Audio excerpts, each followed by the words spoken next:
నమస్కారం దేవుళ్ళు. నేను ఇప్పుడు మాగడిలోని కెంపేగౌడ వాళ్ళు కట్టించిన సోమేశ్వర స్వామి దేవస్థానంలో ఉన్నాను. చూడండి, ఇప్పుడు ఇదంతా చూడండి. 500 సంవత్సరాలు, 512 సంవత్సరాలు అయింది ఈ దేవస్థానాన్ని కట్టించి. మనం అక్కడే ఉన్నాము. చూడండి, మనం లోపలికి వెళ్ళి దేవస్థానాన్ని కూడా మీకు చూపిస్తాను. రండి, వెళ్దామండి. మనం శివాలయానికి వెళ్ళామంటే నందీశ్వరుడు మనకి దర్శనమిస్తాడు. ఇక్కడ కూడా నందీశ్వరుడు మనకి దర్శనమిస్తున్నాడు. చూడండి, కెంపేగౌడరు ఈ దేవస్థానాన్ని నిర్మించడానికి గల కారణము వారి అమ్మగారంట. ఎందుకంటే వారి అమ్మగారికి కాశీయాత్ర చేయాలని చాలా కోరిక ఉండేదంట. అందువల్ల ఈ దేవస్థానాన్ని కట్టించినారని చెప్తారు.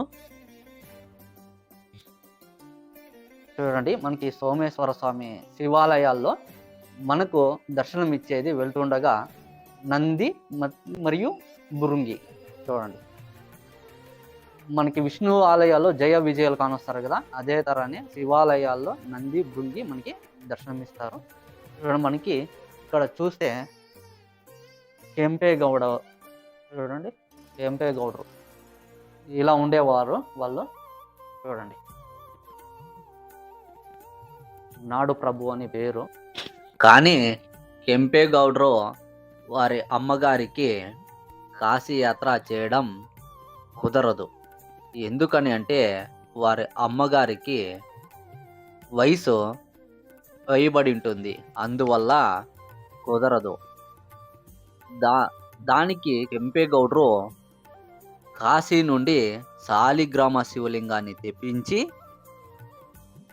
ఇక్కడ మృత్యుంజయ చక్రం స్థాపించిన స్థలంలో శ్రీ సోమేశ్వర స్వామిని ప్రతిష్ఠిస్తారంట. అది ఇక్కడ విశిష్టత.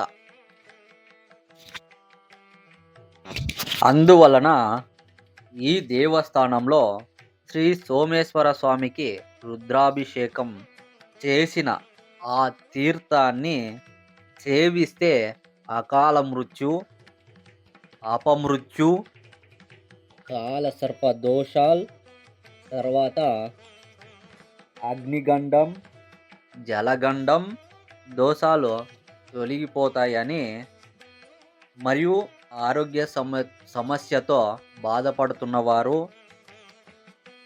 గృహ పీడ ఇంకా బాధపడేవారు ముక్తి పొంది కాశీయాత్ర చేసిన పుణ్యఫలం దొరుకుతుందని ఇక్కడ ఉన్న వారి నమ్మకం.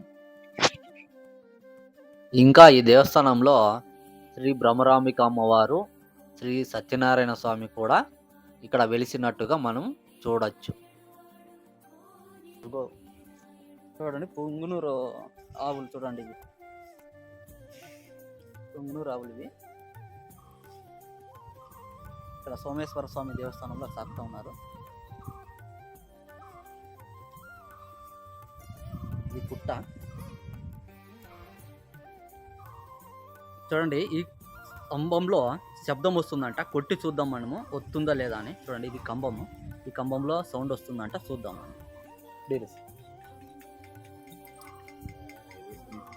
చూడండి, సౌండ్ వస్తూ ఉంది.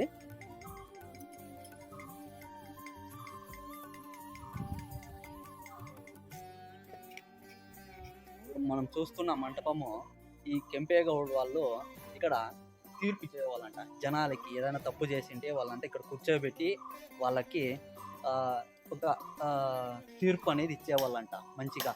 చూడండి, అది మీకు చూపిస్తాను. చూడండి, ఎక్కడ కూర్చుండేవాళ్ళది వాళ్ళు కెంపేగౌడ వాళ్ళు, దాన్ని కూడా మీకు చూపిస్తాను. చూడండి, చూడండి, ఇదేనే. చూడండి, ఇక్కడే కూర్చొని కెంపేగౌడ వాళ్ళు తీర్పు చెప్పేవాళ్ళంట. ఇది ప్రజా తీర్పు. కెంపేగౌడలు ఇచ్చే ప్రజా తీర్పులో ఇక్కడ కూర్చొని ప్రజా తీర్పు ఇచ్చేవాళ్ళంట. చూడండి, ఇంకో విషయం చెప్తాను. ఇక్కడ వాళ్ళు ఉయ్యాలు ఉండేదంట. ఉయ్యాల్లో కూర్చొని తీర్పు చెప్పేవాళ్ళంట కెంపేగౌడ వాళ్ళు. చూపిస్తాను, చూడండి. మీకు చూస్తున్నారు కదా, 2 ఓళ్ళు ఉన్నాయి ఇక్కడ. చూడండి, 2 ఓళ్ళు ఉన్నాయి ఆ పక్క ఈ పక్క. ఆ ఓల్లో నుంచి 2 కడ్డీలు అంటే ఇనుప కడ్డీలను వేసి ఇక్కడ ఉయ్యాల తర చేసుకొని ఇక్కడ కూర్చునేవారంట. ఇక్కడ ఈ జాగాలో కూర్చొని తీర్పు చెప్పేవారని చెప్తున్నారు. ఇవన్నీ ఇక్కడ రాగి శాసనాలు ఉన్నాయి, రాగిలో రాసింటారు కదా, ఆ శాసనాలు ఇక్కడ ఉన్నాయి. అయితే ఆ శాసనాలు మనకి అందుబాటులో లేవు. ఇక్కడ చూడండి ఇక్కడ 500 సంవత్సరాల కిందట కెంపేగౌడ వాళ్ళు నాటిండే బిల్వపత్ర చెట్టు ఇది. ఇప్పటికి కూడా బిల్వపత్ర చెట్టు ఉంది. చూడండి, ఇది బిల్వపత్ర చెట్టు. 500 సంవత్సరాలు చరిత్ర ఉన్న ఈ బిల్వపత్ర చెట్టుకి చూడండి, ఈ చెట్టు తర్వాత 5 చెట్లు నాటినారంట. అది చాలా పురాతనమైన దేవస్థానం కాబట్టి చాలా బాగుంది దేవస్థానము. చూడండి, ఇది అప్పట్లో 2 ద్వారాలు ఉండేటువంటి మహాద్వారాలు. అందులో ఇది వెనక భాగంలో ఉండే ద్వారం. ఇది చూడండి, వెనక భాగంలో ఉండే ద్వారము. చూడండి, వెనక భాగంలో ఉండే ద్వారము. ముందు ఉండే ద్వారాన్ని ఈ సుల్తానుల కాలంలో కొట్టేసినారని, అంటే పడేసినారని చెప్తారు.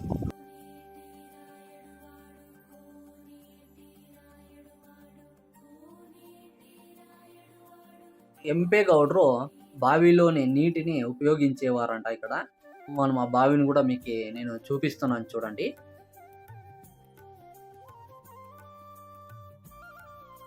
ఈ బావిలో నుంచి నీరుని ఉపయోగించేవాళ్ళంట. చూడండి, నీళ్ళు ఉన్నాయి ఇప్పటికి కూడా.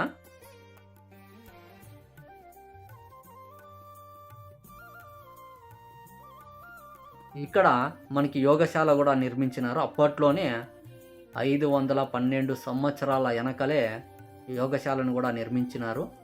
మనం ఇక్కడ ముందరికి వెళితే ఇక్కడ మనకి సత్యనారాయణ స్వామి దేవస్థానం కూడా ఉంది. శివాలయాల్లో మనకు విష్ణు ఆలయాలు అపురూపంగా కానొస్తాయి. కానీ ఈ దేవస్థానంలో, సోమేశ్వర స్వామి దేవస్థానంలో మనకి సత్యనారాయణ స్వామిని కూడా మనము దర్శనం చేసుకోవచ్చు.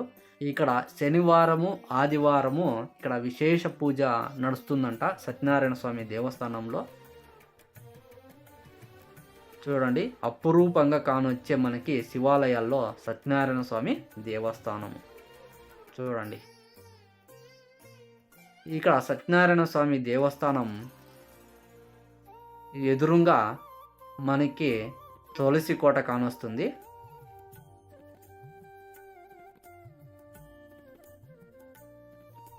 చూడండి, దేవస్థానం ఆవరణంలో మనం ఇలా ఉంటుంది. అంతను ఆర్కుతర ఉంది.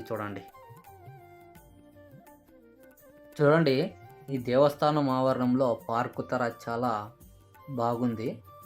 ఇక్కడికి వస్తే దేవస్థానానికి చాలా ప్రశాంతంగా మనకి అనిపిస్తుంది. తర్వాత ఈ దేవస్థానం చరిత్ర గురించి మనము తెలుసుకుంటూ ఈ దేవస్థానాన్ని మనము వీక్షిద్దామండి. నాడప్రభు కెంపేగౌడ్రు. నాడప్రభు అంటే ఒక రాష్ట్రానికి ప్రభువు అని. కెంపేగౌడ్రుని ఇంకా స్థాపింపబడిన ఈ దేవస్థానం సుమారు 512 సంవత్సరాలు ఈ దేవస్థానానికి అయ్యింది. అంటే 1512లో విజయనామ సంవత్సరం మాఘమాస శుద్ధ రథసప్తమి రోజున శ్రీ నాడప్రభు కెంపేగౌడ్రు లోకానికి అర్పించిన దేవస్థానం ఈ దేవస్థానం. ఈ మంటపంలో భరతనాట్యము, నాటకాలు వేసేవారంట ఈ మంటపంలో. చూడండి, మనం ఇప్పుడు చూస్తున్నది రథము. ఈ దేవస్థానం చాలా అద్భుతమప్ప. ఇక్కడ రాగి చెట్టు, తర్వాత నాగలు మనము చూడొచ్చు ఇక్కడ. తర్వాత విశాలమైన పార్కింగ్ అని స్థలాన్ని వదిలేశారు, చాలా బాగుంది. 4 వీలర్ 2 వీలర్ ఇక్కడ పార్కింగ్ చేసుకోవచ్చు. చాలా అద్భుతంగా ఉంది. తర్వాత దేవస్థానం చుట్టూ మనకి రహదారిని వేసినారు. ఇక్కడ చాలా బాగుంది చూడండి. మనం రహదారి చూస్తున్నాం కదా, చాలా బాగుంది.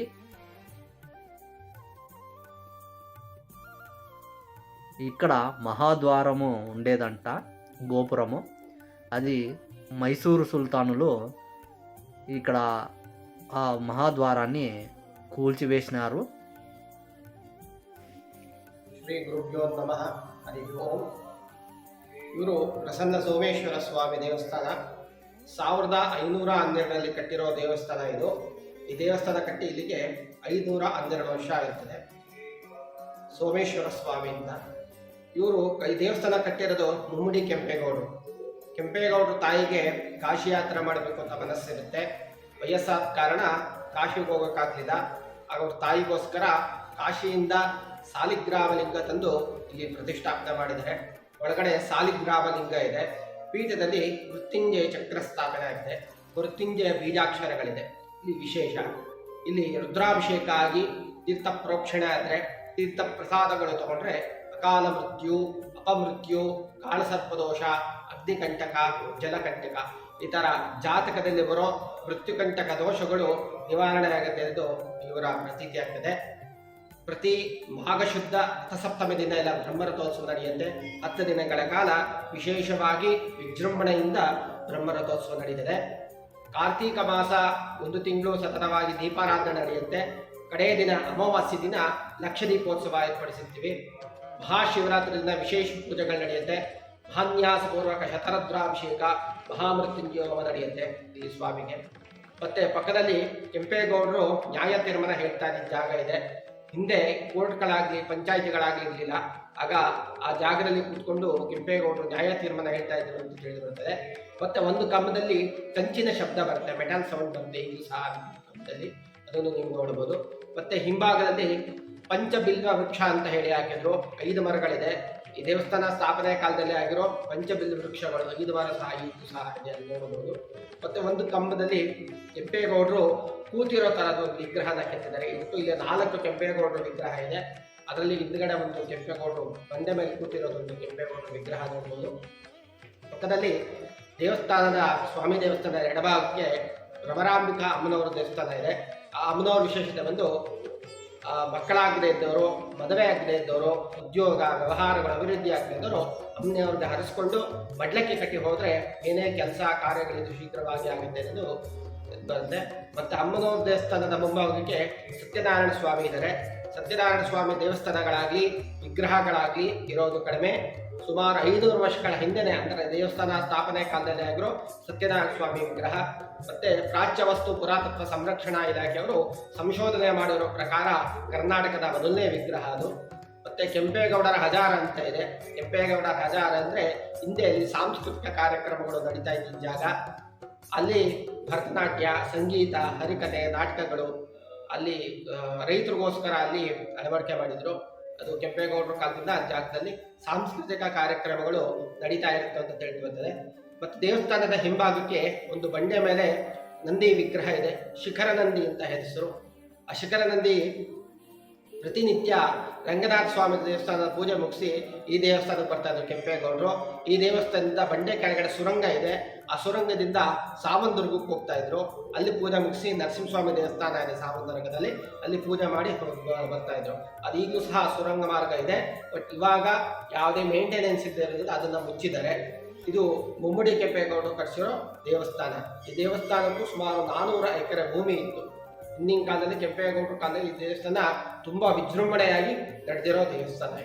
ನಮ್ಮ ಹೆಸರು ಕಿರಣ್ ದೀಕ್ಷಿತ್ ಅಂತ ಅಂದ್ಬಿಟ್ಟು. ಪ್ರತಿನಿತ್ಯ ದೇವಸ್ಥಾನ 7 ಗಂಟೆಯಿಂದ 1:30ವರೆಗೂ ತೆಗೆದಿರ್ತದೆ. ಸಾಯಂಕಾಲ 4ರಿಂದ 7:30ವರೆಗೂ ತೆಗೆದಿರುತ್ತೆ. ನೀವೇನಾದ್ರು ಪೂಜೆ ಪುನಸ್ಕಾರಗಳು, ಅಭಿಷೇಕಗಳು, ಹೋಮಗಳು ಮಾಡಿಸೋದಿದ್ರೆ ನಮ್ಮ ಫೋನ್ ನಂಬರ್ ಕೊಟ್ಟಿರ್ತೀವಿ. ಆ ಫೋನ್ ನಂಬರ್ ಮಾಡಿ ತಿಳಿಸ್ಬೋದು. ನಮ್ಮ ನಂಬರು 9844996443. ಕಿರಣ್ ದೀಕ್ಷಿತ್ ಅಂತ ನಮ್ಮ ಹೆಸರು.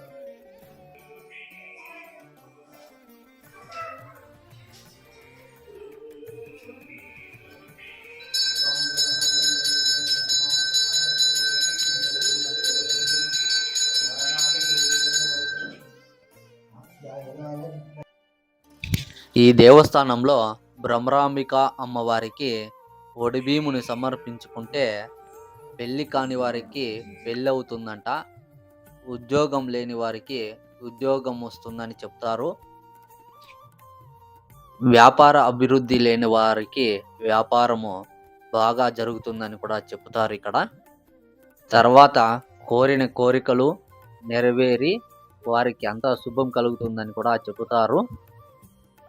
చూడండి, మనం చూస్తున్నాం కదా ఏనుగుల్ని, ఏనుగు తొండాల్ని అప్పట్లో సుల్తానులు ఈ దేవస్థానాన్ని కూల్చివేసినప్పుడు ఏనుగు తొండాలను కూడా కట్ చేసినారు ఇక్కడ.